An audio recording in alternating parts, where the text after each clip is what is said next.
Bismillah walhamdulillah wassalatu wassalam ala rasulillah wa ala alihi wa sahbihi wa barak wasallam. Assalamu alaikum wa rahmatullah.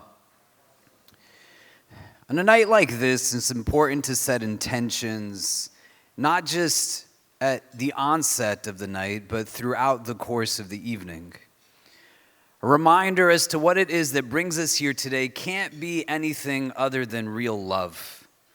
A sense of compassion that is rooted in an empathetic love, a love that listens to understand, not listens to explain and respond. A love that has to trump any sense of remorse or guilt, that has me give only to make myself feel better.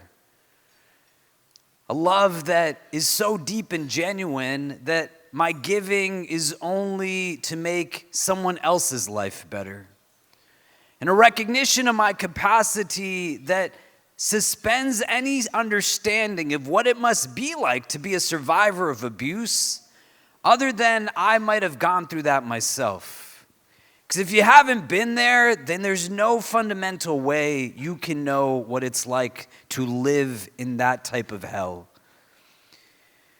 The good work that Noor Family Services does is something that fulfills communal obligation in our religious tradition. But I want you to think for a moment what it would be like if there wasn't an institution like this. 3,200 people since its inception, where would they go?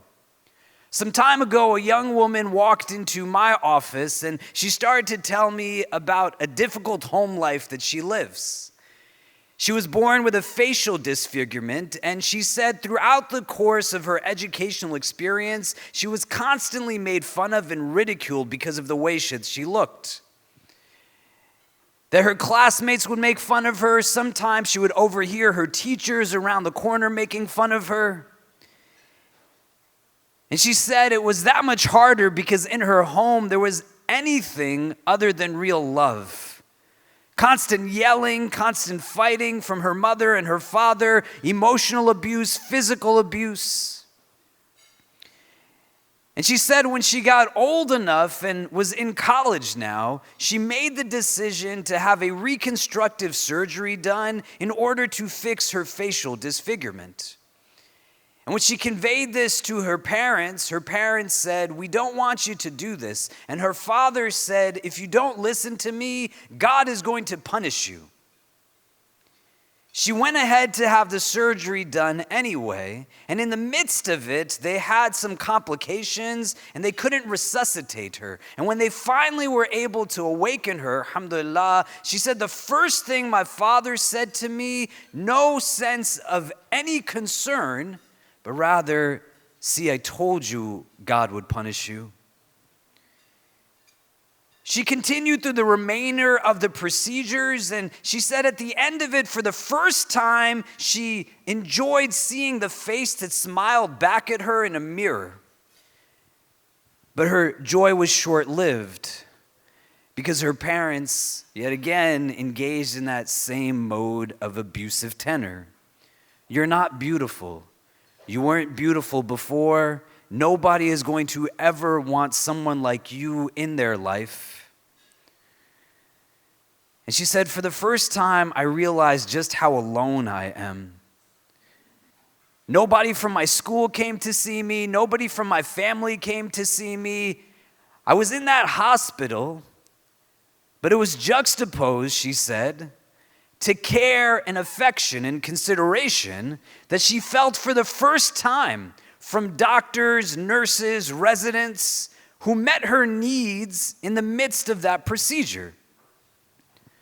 And when the loneliness dawned on her, and the reality of normalcy from affection from those healthcare professionals, she said, upon the realization, I went into my home and I took a large metal can and I started to hit my face with it.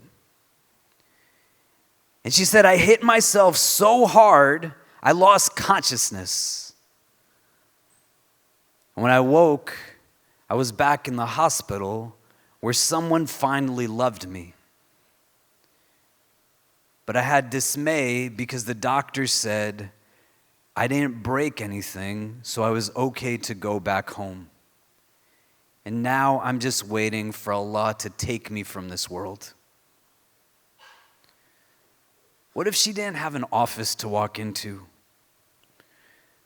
What if these people didn't have this institution to go to?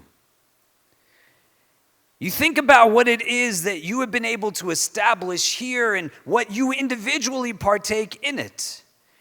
Building forward necessitates us understanding what we have been endowed with, and that love has to kick in. Because it cannot be that we leave from this place and you don't give everything you possibly can to ensure that no woman has to tolerate living in a house that's anything other than a home and continues to be with men in their lives who have no idea what it means to be a man. In the community that I've served for the last 20 years in New York City, there hasn't been a week that if not one, up to a dozen women have reached out who are survivors of abuse of various kinds. And not just in the city that I live in, but from all over the country and different parts of the world, because institutional apparatus starts and stops with just certain fixtures.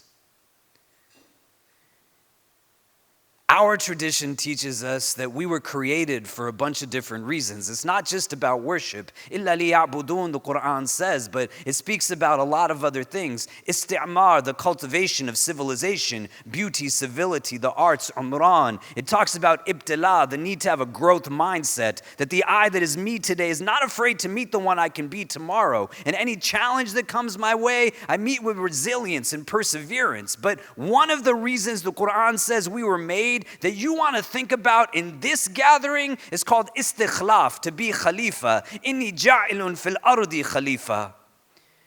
And we quite often translate this as a steward or a caretaker mistakenly of the earth. But you are khalifa because you're essentially what comes next. That my 9-year-old son Kareem, my 11-year-old daughter Medina, they're khalaf to me. And I'm salaf to them because I'm what precedes them. And I want you to think for a moment as we sit here in the middle of Atlanta, Georgia, not about what we're going to continue to build forward, but take a moment and think back, because you are what's next in a line of so much of your ancestry and what it is that they must have gone through so that you could be seated where you are today. My grandfathers were both 6'4" tall, Kashmiri Punjabi speaking men. My grandmothers were both 4'10", and you can tell what side of the gene pool I landed on. My father's father, he used to ride a bike every day to work, and then he would come home and have his children study under a street lamp outside of their home because they had no electricity in their house. I visited my father's home in Gwalmandi, Lahore, that he grew up in after partition, after my father's family moved there. And it was 2 rooms, probably the size of this stage, not even. My grandfather lived under colonization. We're Kashmiri. It's an occupied land, still living under occupation.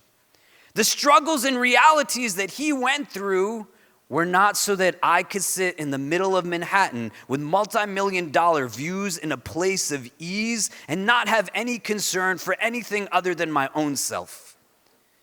My ancestors didn't struggle so that I could just sit and do nothing. Your ancestors, and I say it with love, also didn't go through what they went through so you could be seated where you are and think that you achieved it on your own. And if you have any sense of the sacrifice that people made for you so that you could be where you are at this moment, you want to be able to think not what it is that you do to honor their struggles by doing nothing, but to think about what you're going to build so that other people will have it better than you have it right now.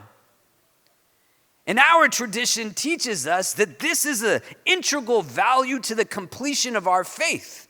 You will not enter paradise until you have faith, and you will not have faith until you love one another. You will not have faith until you love for your brother and sister what you love for yourself. Imam Nawawi rahimahullah, whose 40 hadith many of us study, he says the word brother in that hadith is not in reference to your brother in faith, but your brother in humanity, and by extension your sister, just people. You love people.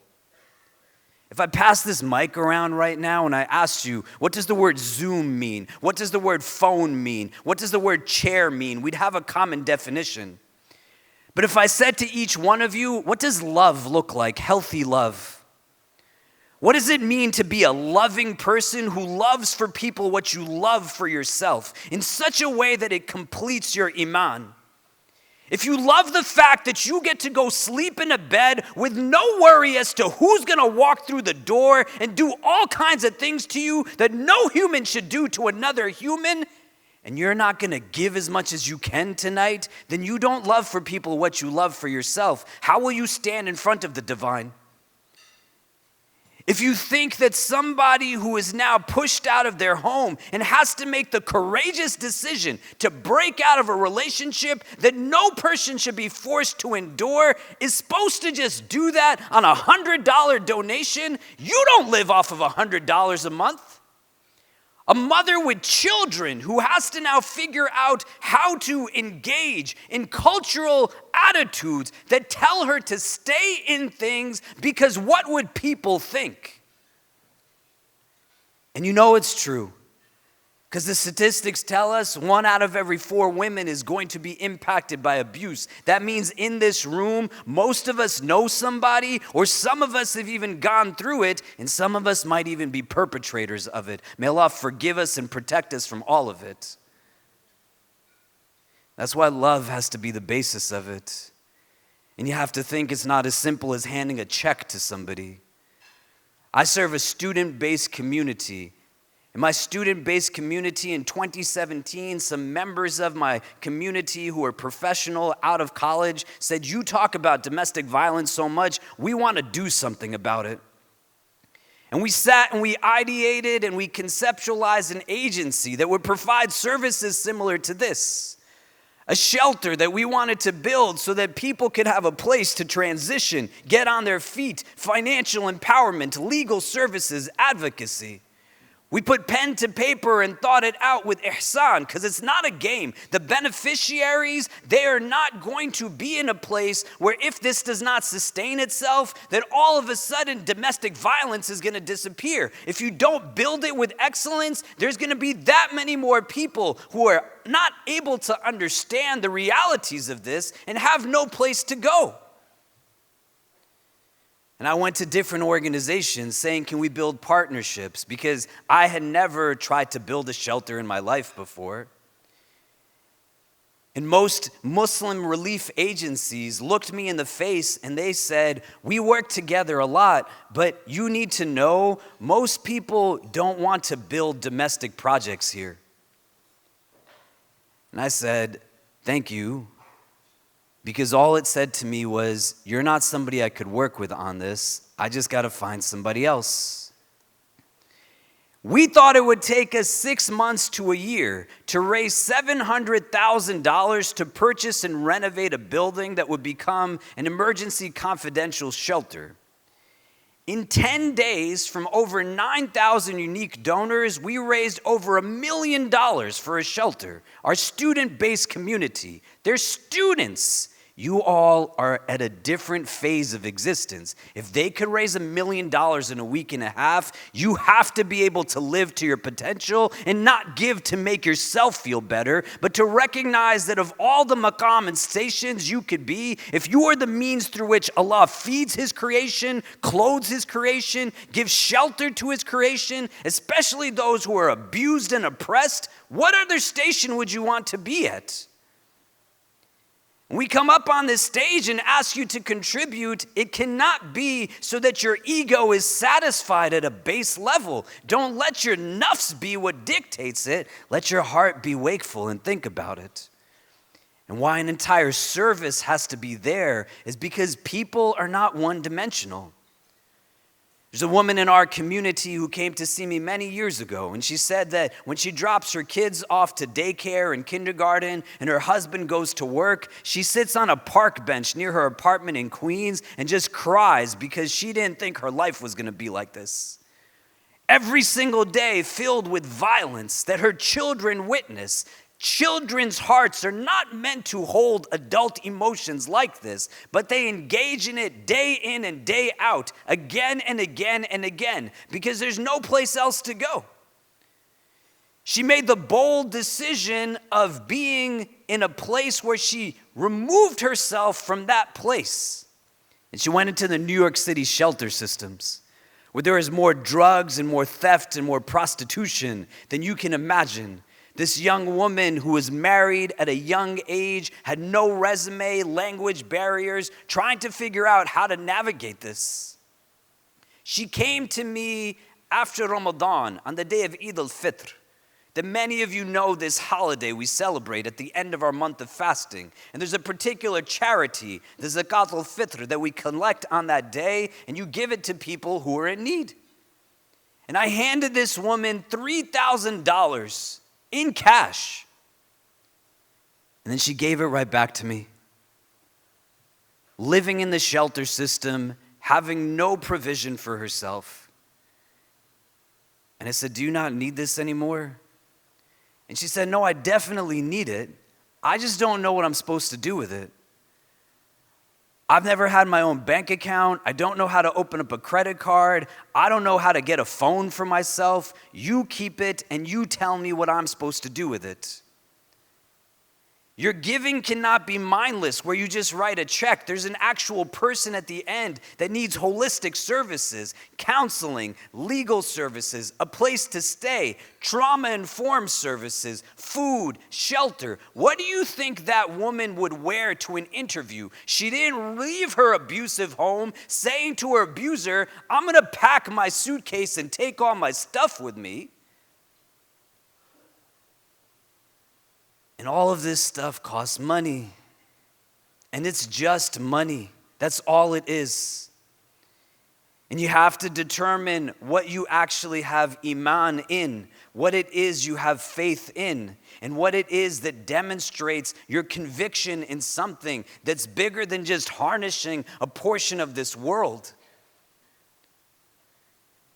I was in Houston yesterday. I flew here this morning after Fajr. Tomorrow I'm going to fly to Michigan where I'm going to speak for a foster care agency. And people ask, "Well, why are you running around like this?" I don't believe Allah gave me a platform to be self-serving, and I don't believe He gave you what He gave you only for yourself as well. And if you don't bring love into the equation, there's always going to be a justification and an excuse as to why we don't do what we do. And accountability in our tradition is not a judgment on a day of accounting that is about what we did and did not do, but what we also had the ability to do and still simply did not do it. This young woman walked in here who told me that she was hitting her face because she only felt love in a hospital and needed help and support. What is the ceiling that you think would be sufficient for her to have any of her needs met? She's a real person. This woman who you see on this screen who's telling you she was forced into a marriage. The Prophet ﷺ has a Sahaba by the name of Qayla bint Makrama. Qayla's story is narrated to us in the Tabaqat of Ibn Sa'ad. Qayla's husband dies and her brother-in-law tries to force her and her daughters into marriage against their will. She takes her youngest daughter and goes to Medina to seek now the protection of the Prophet of God. And on her way, her brother-in-law pursues her, catches up to her, strikes her, and takes the youngest daughter with him. She goes into the city, and in a daze, she goes into the masjid, and she doesn't know where the men and the women are praying, and they simply just direct her to where the women are in prayer. At the end of the salah, she seeks now the presence of the Prophet of God, and she tells him what it is that she's going through. And the Prophet ﷺ says, "Bring a parchment to me to write something down." And direct fatwa comes out of the Prophet of God's mouth. Neither Qayla nor her daughters should be forced to marry against their will. Muslims should do good deeds and not bad ones. Every Muslim should help them in this cause. It's on us. individual obligation. The fard ayn is your prayer, your fasting. I can't pray your fajr like you can't pray mine. But the fard kifaya, the communal obligation, that's on all of us. The quintessential example that's utilized is that of the janazah prayer. That if somebody dies in your community, there's got to be somebody who knows how to wash, shroud, pray, and bury the deceased body. It's a right they have over us. If one person knows how to do it, then everybody's absolved of responsibility. But if nobody knows how to do it, then everyone bears the burden of that right not being honored. My teachers say social services fall into the same realm. A lot of us don't need more masjids in our communities, or bigger parking lots, or $1 million chandeliers. When there's literally right now in this moment in your home city, children and mothers being beaten by caregivers who are anything other than caregivers. And the failure to be able to provide that with a sense of ihsan, that comes back on all of us. Why did Allah make you a doctor? Why did He make you a lawyer? Why did He make you a mental health specialist? Why did He give you the wealth, the skills, the credential, the community? You have the interdisciplinary skills to do it. You just have to want to do it now.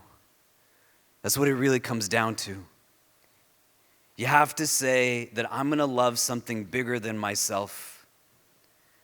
I want to be the reason people have hope in the world, not the reason people dread it. I want to be the answer to somebody's du'as and prayers. You have to want that, and then push out all the other clutter that gets in the way, that prevents it from happening. This organization should be operating at millions of dollars a year.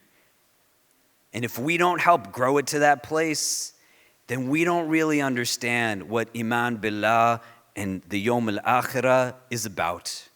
And that's just what it comes down to. When we opened up our shelter, after we renovated it, I took my children with me a few years ago. My son Kareem, he was probably 6 at that time. And we were walking through this building, up through multiple floors and down. It's a New York City building. It's not Atlanta, Georgia. And we came back to the second floor. My son, he walked into a bedroom and then he came out and he said, "Baba, are there going to be children that live in this shelter also?" And I said, "Yeah, Kareem, it's hard, but there's also children who are abused. They're not treated well." And he walked back into the room and he circled around looking at it in its entirety. And he said, "Baba, I think they're going to be really happy here." And I said, "I hope so, Kareem, because we're trying to build it with love." It's not just about a temporary appointment or helping someone get a job. It's letting people know that they're not invisible and you see them. You know that this is something that they go through. You know that this is something that happens. And you know that you have the ability, the means to do something about it. Why would you not get it done? So we're going to have some people join me on the stage from Noor Family Services. On each one of your tables, there are donation cards. There are pamphlets that on the back, there are QR codes. This is a nonprofit. Assuming you can give your zakat to this organization as well. And it's not something that you want to wait till Ramadan or wait till the end of the year, right? People don't have the time frame to wait. Like somebody could hit you the wrong way and you could die. That's a reality. And so you don't want to think about your giving for your own sake. Think about what it is that the need really is. And if you have to give up something so that somebody else gains, you're going to be the one that gains the most. Because do you want to have the heart that sees this reality and still doesn't do what you can do? Or do you want to have the heart that says, when the moment arose, I stood up against my inner ego and I let my heart be sovereign and I got done the intention that brought me here tonight. Let's inshallah ta'ala support the good work that Noor Family Services does and make sure that we help them achieve all that it is that they're doing and more.